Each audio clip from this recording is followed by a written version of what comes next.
السلام عليكم ورحمة الله وبركاته. معكم المهندس يوسف علي، مدير المكتب الفني. في الفيديو ده إن شاء الله هنتعرف على طريقة حصر المستخلصات الشهرية.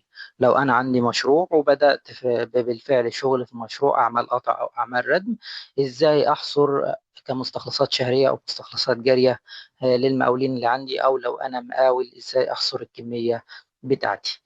هنبدأ باللوحة اللي قدامنا دي. اللوحة بتحتوي على قطاع معرف باستشانات من 456 700 حتى 457 400.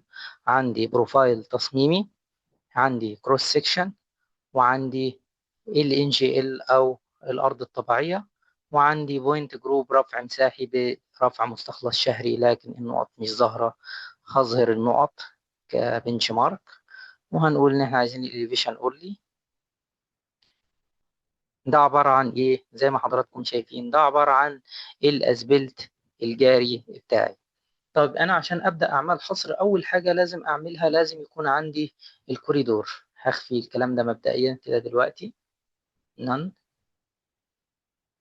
لازم يكون عندي كوريدور. يبقى أول حاجة من قائمة هوم كوريدور، وهسمي الكوريدور سي مثلا R1. كوريدور R01. الالاينمنت اللي عندي ممكن اختار الالاينمنت من اللوحة زي ما انا شايف كده لو عندي اكتر من الاينمنت، وممكن ان انا ادوس على السهم ده واختار الالاينمنت خلاص. البروفايل اللي عندي الاسمبلي اللي هو ال HSR، اسم الاسمبلي بتاعي. انا كان موجود عندي في اللوحة بروفايل واسمبلي والاينمنت ورفع للارض الطبيعية. التارجت سيرفيس اللي هتلنك عليه الدي لايت بتاعي هيلينك عليه اللي هو الان جي ال بتاعي. هدوس اوكي. هيقول لي من فين، هقول والله من 456 700 حتى 457 400. هيقول لي كل قد ايه، اقول له والله انا عايز الكوريدور مثلا كل 10 متر. دايما بحب اخلي الفريكونسي بتاعت الكوريدور عاليه شويه، يعني كل ما كانت ادق كل ما كان احسن. اوكي، وادوس اوكي واعمل ريبيلد للكوريدور بتاعي. اللوحه هتحمل موديلنج كوريدور، بيعمل الكوريدور بتاع المسار بتاعي. طبعا انا هاخد بالي من نقطة. انا دلوقتي الكوريدور اللي اتعمل ده اتعمل لمنطقة من 456 700 حتى، يعني الكوريدور عدى معايا رفع الارض الطبيعية. لو حصلت معايا مشكلة زي دي برجع على طول من بروبرتيز. كده انا عندي مشكلة في الاستشانات. هنا الاستشانات ما قريتش وانا ما اتاكدتش 457 400 زي ما حضراتكم شايفين. وهعمل ريبيلد للكوريدور. بكل بساطة هيجي لي الكوريدور في المنطقة اللي فيها القطاع بتاعي.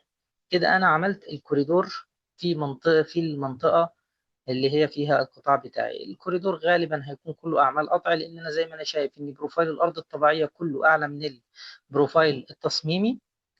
آه، دي أول خطوة إن أنا عملت الكوريدور. عشان أحصر دايما لازم يكون عندي الكوريدور ده متكون منه سيرفيس.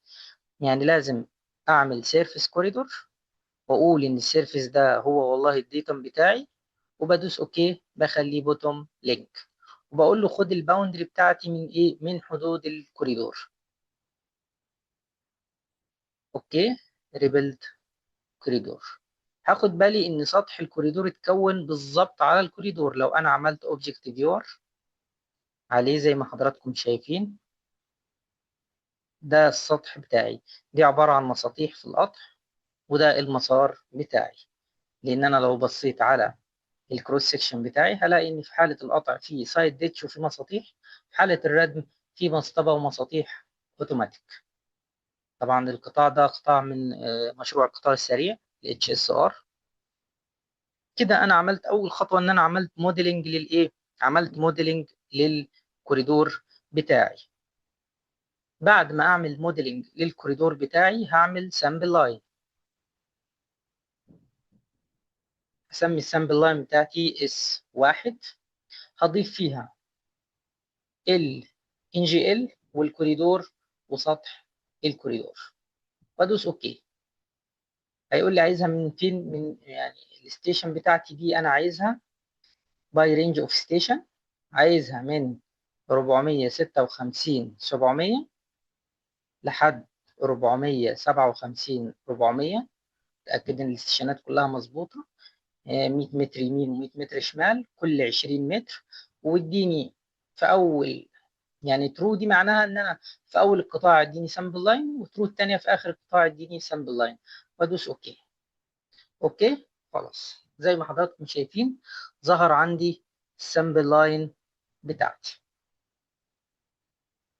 عايز اظهر السكشن فيو بتاعتي، كرييت مالتيبل فيو. انا والله عايز السكشن بتاعتي فيو من 456 700، القطاع بتاعي 457 400، وهعمل كرييت سكشن فيو، واخلي السكشن فيو بتاعتي ايه هنا تحت البروفايل وتحت الكروس سكشن. ظهر لي القطاع العرضي بتاعي، ادي القطاع العرضي، ادي الارض الطبيعيه، كل حاجه موجوده زي ما حضراتكم شايفين. طيب انا دلوقتي عايز ابدا، هعمل الاول حصر اجمالي، يعني انا لازم ابقى عارف اجمالي الكميات دي كام. من قائمه Analyze Compute Material S1، بقول له والله من ال NGL لسطح الكوريدور، واقول له اديني اوكي. حصر لي الكميات زي ما انتم شايفين، طالما عمل هاتش معناه ان الكميات اتحصرت. اقول له والله طب انا عايز اطلع الجدول الحصر بتاعي ده، عايزه جدول واحد يكون دايناميك عشان لو حصل اي تغيير يتغير معايا. اقول له والله ده جدول الحصر بتاعي، دي الكميات بتاعتي، دي القطاعات بتاعتي. انا حابب اضيف جداول الكميات للقطاعات بتاعتي، بعلم على اي قطاع منهم view group properties change volume table، واقول له والله انا عايز التوتال فوليوم، ضيف لي بقى ايه، ضيف لي اللي هو الجداول بتاعتي.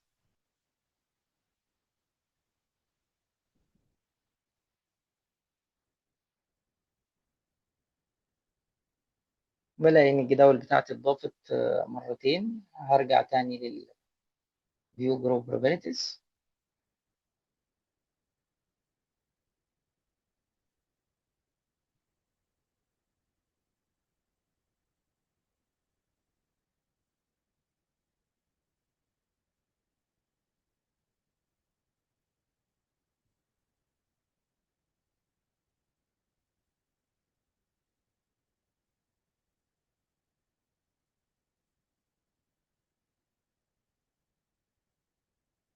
الجداول بتاعتي كلها vertical، اتظبطت اهي، بقت كل الجداول عند كل القطاعات.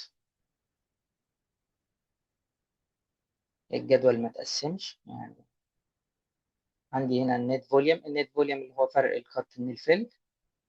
طبعا انا هنا خلاص، يعني انا كده ظهرت كل القطاعات بتاعتي، الكميات بتاعتي. طب هلاحظ ابص على الكميه الاخيره، هي نفس الكميه في التيبل ده. دلوقتي انا خلاص، انا دلوقتي عايز اعمل رفع الحصر الشهري ليا. انا والله عندي الرفع اهو، عندي الرفع هظهره تاني بنش مارك، وادي الاليفيشن اونلي مثلا. كده حضراتكم انا اظهرت النقط الرفع. نقط الرفع دي انا هعمل منها سيرفيس، هعمل سيرفيس واسميه اسبلت، يعني ده الاسبلت الشهري بتاعي، الاسبلت بتاعي. دوس اوكي. الاسبلت ده من الديفينيشن بعرفه من البوينت جروب اللي هي رافع مستخلص شهري، وبقول اوكي. سيلكت، هلاقي اتكون قدامي سطح جاري زي ما حضراتكم شايفين، اتكون قدامي سطح جاري.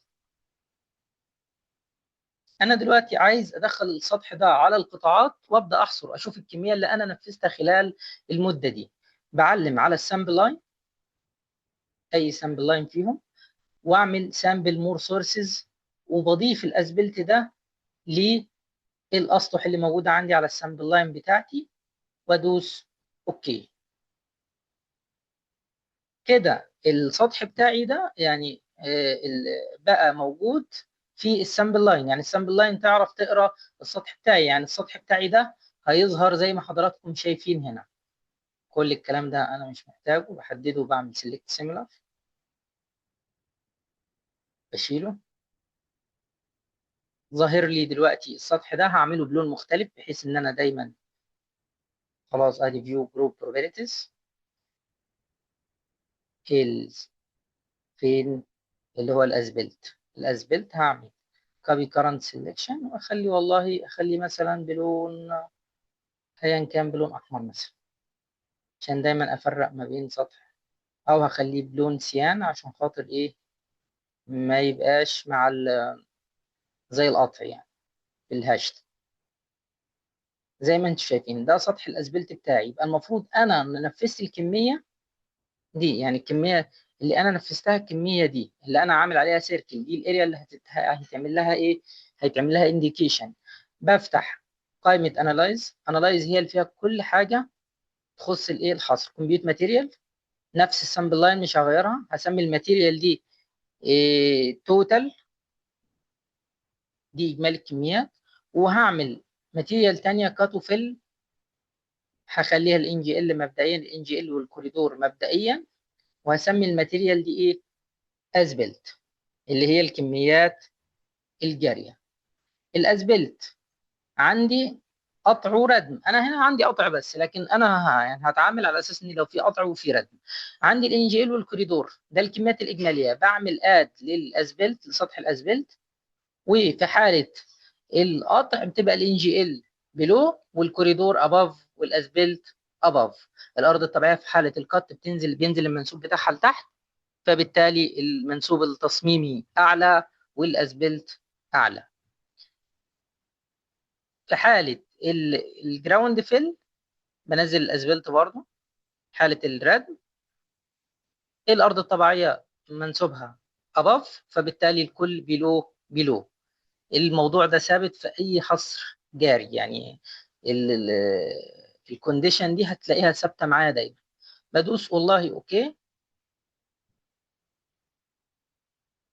زي ما حضراتكم شايفين هو ظاهر لي انديكيشن. زي ما حضراتكم شايفين كده، يعني انا عايز اغير الانديكيشن ده، فانا هعمل كومبيوت ماتيريال. هغير الانديكيشن ده، فانا هعمل كومبيوت ماتيريال. كومبيوت ماتيريال اوكي. بقول والله انا في الكات والفيل هاخد كوبي كارنت سيلكشن، واقول والله انا مش عايزها في البلان، انا عايزها في السكشن. السكشن خلي لي ده سوليد فيل. اقول له اوكي ابلاي. وهكذا في الفيل مثلا لو عندي نفس القصه في الفيل، بس انا هنا مش هيظهر عندي الموضوع عشان خاطر ايه، عشان خاطر الفيل انا ما عنديش فيل في القطاع. سوليد فيل اوكي اوكي. بدوس اوكي، بدوس ابلاي، بلاقي القطاع اتغير. اصبحت دي الكميات المنفذه عندي، دي كميات الاسفلت. لكن الجداول دي هي عباره عن كميات اجماليه. يعني انا دلوقتي لو عايز افرق ما بين الكميات الاجماليه والاسفلت، انا دلوقتي هنزل توتال فوليوم تيبل، واقول والله انا عايز الاسفلت هو اللي يبقى ايه، هو اللي يبقى موجود مثلا دلوقتي هنا. انا خلاص كده كميات إجمالية بتاعتي 2 مليون مثلا، كميات اللي أنا منفذ 337 ألف. طيب أنا عايز الجداول دي تبقى هي الأسفلت، مش مش الكميات الإجمالية. بحدد على أي قطاع فيو جروب بروبرتيز من تشينج فوليوم. هنا بختار ايه، بختار والله اقول له لا خدها لي من الاسبلت، خد لي الجداول دي كلها من الاسبلت. بدوس اوكي ابلاي، بلاقي الجداول كلها اوتوماتيك اتاخدت من الاسبلت. بلاقي الجداول كلها اوتوماتيك عندي خدت من الاسبلت. بكده اقدر اكون عرفت الكميات المنفذه اللي هي بالانديكيشن ده. انا يا دوب قطعت الجزء ده، باقي لي باقي الكميه دي باقي على القطاع. قدرت اعرف الكميات المنفذه في القطاع ده خلال المده، يعني من بدايه التنفيذ لحد ما انا عملت الرفع الجاري بتاعي. اتمنى تكونوا استفدتوا من الفيديو. لو الفيديو عجبكم لايك كومنت شير سبسكرايب، وتابعونا ان شاء الله لكل جديد باذن الله. والسلام عليكم ورحمة الله وبركاته.